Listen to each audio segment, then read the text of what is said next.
नमस्कार दोस्तों, स्वागत है आपका टेरेस गार्डन चैनल पर।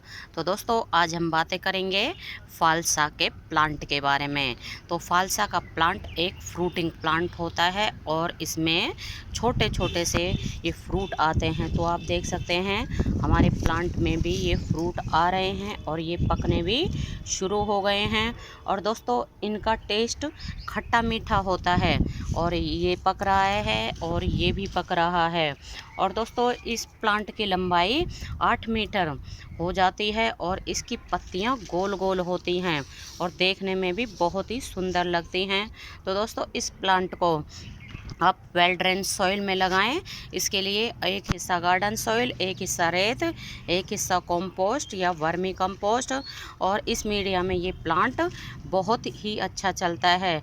और अगर आपके पास ज़मीन है, मतलब क्यारी है, तो आप उसमें ही लगाएं क्योंकि ये एक पूरा पेड़ बन जाता है। और अगर नहीं है तो हमारी तरह आप इस प्लांट को पॉट में भी लगा सकते हैं।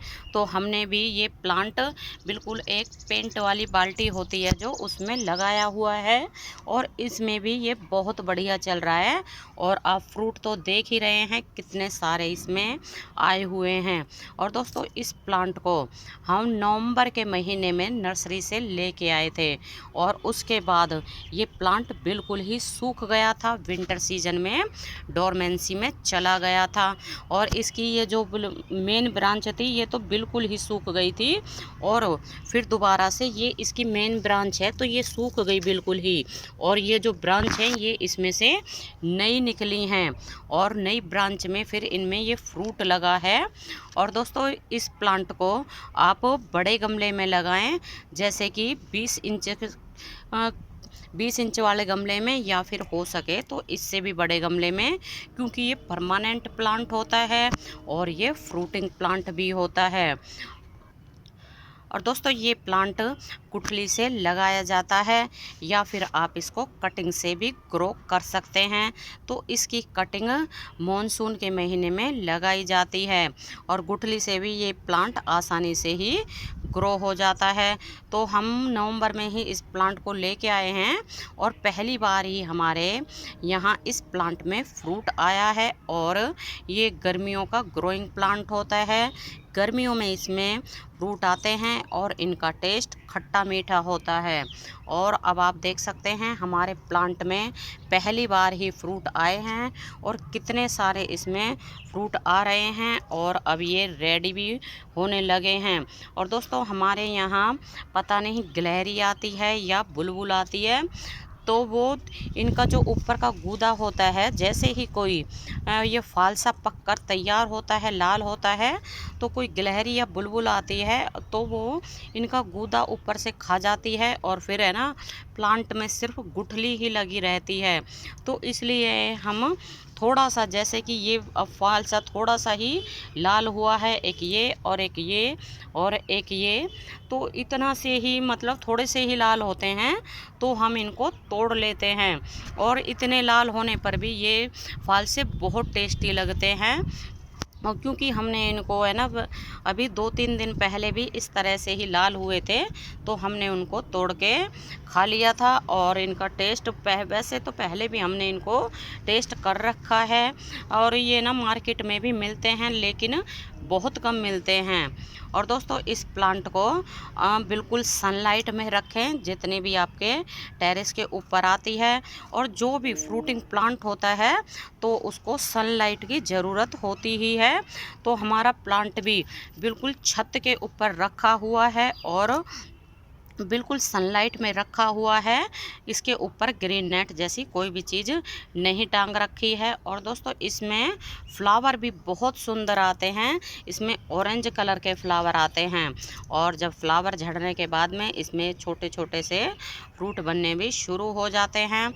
और इसमें जैसे कि मार्च के महीने से इसमें फ्लावर आने शुरू होते हैं और अब मई चल रहा है तो मई में इनके फ्रूट पकने शुरू होते हैं। तो जैसे ये पकने शुरू हो गए हैं अब, तो थोड़े थोड़े से और लाल हो जाएंगे तो हम इनको तोड़ लेंगे। और फिर क्योंकि है ना, जैसे कि आपको बताया है कि गिलहरी या बुलबुल इनको ख़राब कर जाती है और ये भी लगे हुए हैं फ्रूट। और दोस्तों इस प्लांट को आप बिल्कुल अपने पॉट में भी, मतलब गार्डन में जैसे पॉट में भी लगा सकते हैं। पॉट में भी ये आसानी से ही चल जाता है। और इस वाली ब्रांच में भी आप देख सकते हैं कितने सारे फल से लगे हुए हैं।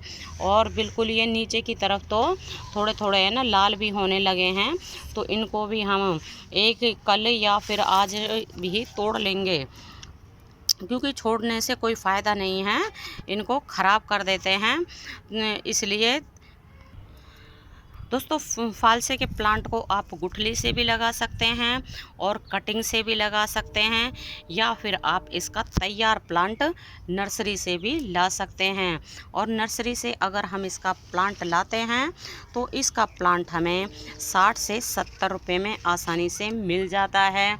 और दोस्तों अगर इसके हम फर्टिलाइज़र की बात करें तो जब हमने इस प्लांट को लगाया था नवंबर के महीने में, तभी हमने इसमें एक बार फर्टिलाइज़र दिया था, मतलब जैसे मिट्टी तैयार की थी तो उसी में हमने इसमें गोबर खाद मिक्स किया था। और उसके बाद फिर हमने इसमें लिक्विड फर्टिलाइज़र जैसे सरसों की खली का लिक्विड फर्टिलाइज़र ही 1-2 बार डाला है। और उसके बाद ही मतलब उसी फर्टिलाइज़र से इस प्लांट में बहुत सारे ये हमारे फ्रूट आ गए हैं फालसा के। और अब है ना ये छोटा ही प्लांट है, क्योंकि हमने इसको नवंबर में ही लगाया है और पहली बार ही इसमें फ्रूट आए हैं। और पहली बार में ही ढेरों फ्रूट आ गए हैं। वैसे तो इसमें से काफ़ी फ्रूट तो झड़ भी गए हैं, जो फूल आए थे तो वो झड़ भी गए हैं, लेकिन जितने भी फ्रूट बने हैं तो ये भी काफ़ी हैं पहली बार में जो बने हैं। और दोस्तों इस प्लांट में पानी का ध्यान रखना है हमें, क्योंकि ये प्लांट हमारा सनलाइट में रखा है तो इसलिए हम इसमें डेली ही पानी डालते हैं। पानी की कमी हो जाने से ये प्लांट है ना नीचे की तरफ झुक जाता है। और अगर ज़्यादा मिट्टी मतलब ज़्यादा मिट्टी की ड्राई हो जाती है तो फिर इसके फ्रूट भी है ना झड़ जाते हैं।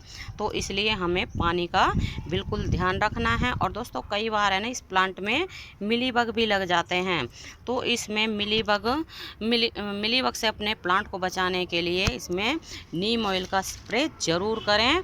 और इससे हमारा प्लांट बिल्कुल साफ़ सुथरा रहता है और फ्रूट भी बहुत ही ज़्यादा आते हैं। तो आप भी देख सकते हैं हमारे प्लांट की ये पत्तियां बिल्कुल साफ़ हैं, क्योंकि हम है ना इसमें नीम ऑयल का स्प्रे करते रहते हैं। और इस कारण पत्तियां बिल्कुल साफ़ सुथरी हैं और फ्रूट भी बहुत ही बढ़िया आ रहे हैं। और इनका साइज़ है ना इतना ही बड़ा होता है, ज़्यादा बड़े साइज़ के नहीं होते हैं। तो दोस्तों अगर अभी तक आपने फालसे के प्लांट को अपने गार्डन में नहीं ऐड किया है तो अभी भी आप इसको लगा सकते हैं। और इस वक्त तो आपको इस तरह के फ्रूट्स के साथ में ये प्लांट मिलेगा। और ये प्लांट का रेट भी कुछ ज़्यादा नहीं होता है, 70 से 80 रुपये में ये प्लांट आसानी से मिल जाता है। और इजी टू ग्रो है और इजी टू मेंटेन है, इसको ज़्यादा देखभाल की ज़रूरत भी नहीं पड़ती है। तो दोस्तों अभी के लिए बस इतना ही, फिर मिलते हैं। नमस्ते जी, धन्यवाद।